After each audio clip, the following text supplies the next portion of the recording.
All right, Dan, the Bears are 1-1. We expected the outcome in Green Bay. That was not a surprise. What I think has been interesting this week as they prepare for Lovie Smith to come back has been that the coaches have really commented on how they handled the sidelines, how they handled their attitude on the sidelines, being corrected defensively. I think that is a full sign that this is a young team that they're trying to grow, and they're sticking to that process. Listen, I think there's a lot that goes into developing a team on the rise, and some of that is making sure that you keep the collective buy-in to the coaching, the teaching, the process that goes into all these things. And I think the Bears are keeping the focus on that as much as they can, because the results this season are going to be disheartening at times. It's certainly disheartening when you walk into Lambeau Field and you walk out of there with a 17-point loss, and you heard from Justin Fields on Wednesday. It gnawed at him, right? Just as it gnaws at a lot of players. But one of the keys for this team is to understand the baby steps that need to be made and to try to make the cleanups quickly, right? Because what you want to make sure is that all the errors that were there, both offensively and defensively in week 2, don't resurface in week 3, right? You don't want to have these glitches on offense where a route is being run the wrong way and the quarterback's not seeing it the same way and you have a mistake. You don't want to have problems on defense where you're not tackling guys, right? Yeah. That's a fundamental of football. Get the guy on the ground. Please. So the Bears have to step up in week 3 against the Texans in a game that's going to challenge them to be sharp. This is an opportunity for them to, how do you face a team that's 0-1-1 and call it some sort of a measuring stick, but it kind of is. No, it is. Because this is a Texans team that reflects a lot of exactly what the Bears are. They're defensive-minded head coach. They start on the ground. They're trying to open up their offense. I mean, but on paper, you look at the names and the potential, it should be advantage Bears.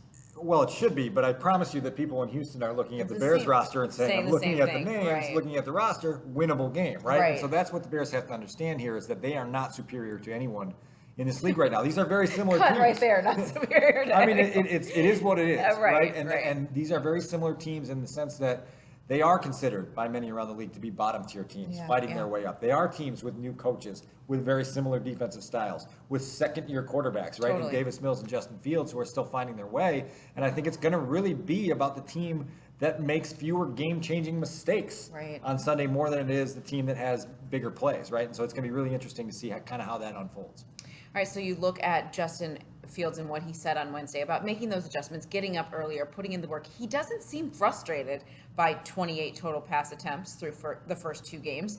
Do you sense anything different about him? No, other than an urgency, right? I think he understands how that felt on Sunday, to lose on the primetime stage with that bright spotlight shining down on the game and illuminating for the rest of the football world where all these deficiencies and these flaws are. And so Justin isn't a guy who's used to being kicked, right? And being trampled while he's down a little bit. So he's getting used to that. I think he will have the proper urgency this week. You mentioned the volume of pass attempts, and it's very concerning because the Bears obviously haven't gotten that passing game unlocked, and they're dead last in the NFL in passing yardage, and you could double their passing yardage total, and they would still be dead last in the NFL. So that's a problem, but I thought it was interesting to hear from Luke Getsy on Thursday and saying, listen, in Green Bay, we only got 41 plays, right? We called pass plays on 19 of them.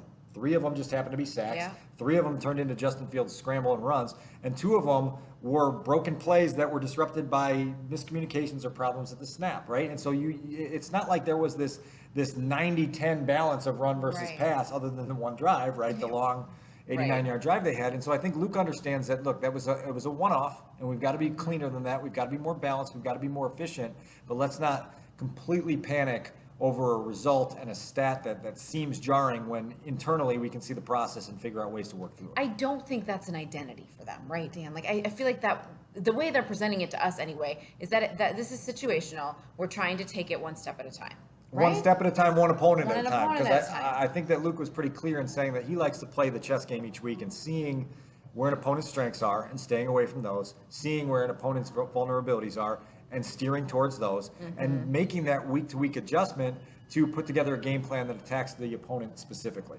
So we'll see how he adapts against a Texans defense that is going to force the Bears to be sharp and to avoid some of those bad mistakes that they had in week 2. And so we'll see how they do. I have confidence in the behind-the-scenes process that's going on right here. And I think there's trust right now mutually between coaches and players and coaches that they can get it figured out. Again, as you mentioned in the outset, this is going to be bumpy all year. So everyone in the outside world has to tighten those seatbelts and understand that these bumps are not going to be just a September thing. These are going to be occurring through January with this team. Keep your tray tables in the upright position. Okay, so Lovie Smith coming back to town. Obviously, his fingerprints, I feel like, are still around Halas Hall, and his reputation certainly is. Well, no question. And listen, Matt Eberflus in installing this style of defense goes back through the archives to put together video clips of defenses that have played this style effectively.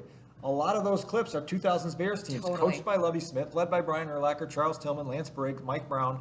You know the names that have come through here. And even Jalen Johnson last week said that when you watch those clips, you just see the collective tenacity of those defenses, right? The way they all swarmed to the ball, the way they went after the ball, the way that their success became sort of a snowball and it became contagious and infectious and everything got rolling. And so I think the Bears see a model there that Lovie Smith put in place here starting in 2004 that they want to replicate here in 2022. His return to Soldier Field is interesting because Lovie hasn't had a whole lot of success in his head coaching career since he left the Chicago Bears. Obviously, with stops in Tampa, another one at my alma mater, the University of Illinois, and now currently in Houston. Lovie's got to get himself rolling, but certainly some of the blueprints that he's put together over the years are things that resonate with the coaches and players here now. I hate to break your heart about his time at Illinois, but he does say he is currently in his dream job. So yeah, they went to the Red Box Bowl one year. Was that the Red Box Bowl? I mean, everybody has something. Yeah. Hang your hat on it, Dan. Okay, prediction. Do you think they win? I'm going to pick them to win. Yeah, me too, I think. But you could see that in my face and in my voice that there's not a great level of certainty You're there because lying. I really do feel like this is a game that if they are not sharp could get away from them. And you know that if they lose to the Houston Texans at home and drop to 1-2, the outcry in this city is going to be more pronounced than it probably should be because we should be aware of what this Bears team is right now.